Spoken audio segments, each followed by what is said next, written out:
So my mom got me this really cool Haunted Mansion jacket for my birthday, and I love it.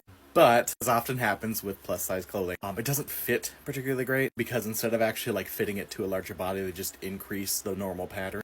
So like hard to see in camera, but like the shoulder is like 2 inches too long, which makes the sleeves also far too long. The rest of the fit is how I want it to be. It's mostly just that shoulder. I do not claim to be good at alterations. I don't do them for other people, but I am willing to do it for myself. So I'm going to work you through the process. So what I've already done is I kind of pinned it about how high I want the shoulder to be. It did in fact fix a lot of the fit issues, and I've just marked that with some tailor's chalk to where that new shoulder needs to be. So a little bit better view here. That's where I need the shoulder to end. And I've just kind of drawn the curve that connects down to the regular seam. I'm trying to spare as much of this back seam as possible because what I've noticed with especially a lot of Disney jackets, they are kind of tight in the back, so it's hard to actually like move your arms forward. And if I take too much of that fabric away, that'll only increase that issue. So I've tried to like skimp it as little as possible on the back. The front though, there's plenty of room, so I just went for a more natural curve there. I don't know how they actually did the lining in this. I see, they just hemmed the bottom here. What a lazy way to do that. But that'll actually, it might come in handy. I think I'm gonna actually try and undo that, and do the alterations that way. So undo that one seam. One of the things they don't tell you about when you start making your own clothes is that it suddenly feels really weird to wear anything but custom made clothing.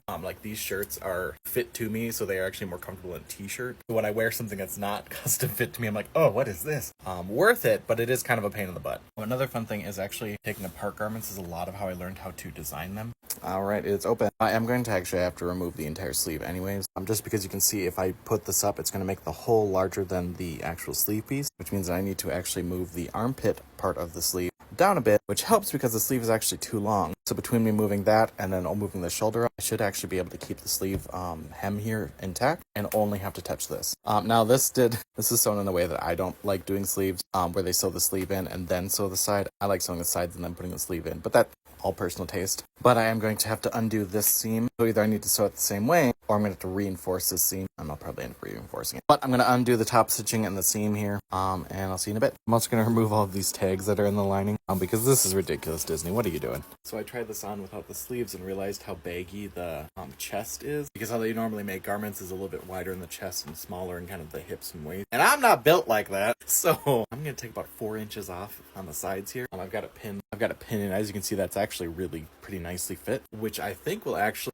make it so the sleeve will fit correctly here, so I don't have to adjust that. However, it does mean that I'm going to still have to take off the sleeve, the length a little bit, so I'll still have to mess with that. But I'm going to take in these sides and finish sewing up this part. Something I didn't think of is that I don't have any threads that match. This is the original thread, which doesn't honestly match very well either. But these look even worse. I had not planned on going out today, but I am going to go and get some new thread because this does involve a lot of top stitching. This is the best that I could do. I stood there for like way too long trying to figure it out. Not my preferred closeness, but it's as good as I can get. Also, the spool is broken. For the sides, I've literally just measured in how much I needed and kind of just connected the dot and blended into the existing seam line. I'm just going to give this kind of a quick trim and then press it all open. Restitch that bottom. Then I've also stitched the arm's eye here, just slightly in from where I want the actual stitch to be, just to keep together. I'm going to be stitching all the lining and stuff on the sleeves too, and then just serging this seam. It's a little less sightly, but it keeps everything nice and together. And how they had that working on this other one was like a little tab up here and down here that held the lining to the, I don't want to do that. So now I'm going to trim. The seam allowances on this jacket have been about a ½ inch, so I'm going to trim a ½ inch from that chalk line. I did a really quick kind of dry fit with this, and I do need to shrink this down about 1 inch. I'm going to reinforce these seams that I had to open, pin, stitch a little past 1 inch, and then trim 1 inch off the whole thing. Right now I just fit the sleeve into the hole. So because I ended up actually taking out the same amount from the side as I did from the shoulder, it's actually fitting really well. So I don't have to make any further adjustments, and I can just ease it right in. All right, with the serging, it is done. Much better fit. The shoulder isn't perfect. Like I said, I'm not the best at tailoring, so the shoulder fits a little funny. I'm sure someone that knows a lot better could probably do it better. But it looks better than it did before, and that was my goal. It is significantly more comfortable. I still do have a range of movement, and it looks really good. So there we go. Thanks for following me on this journey.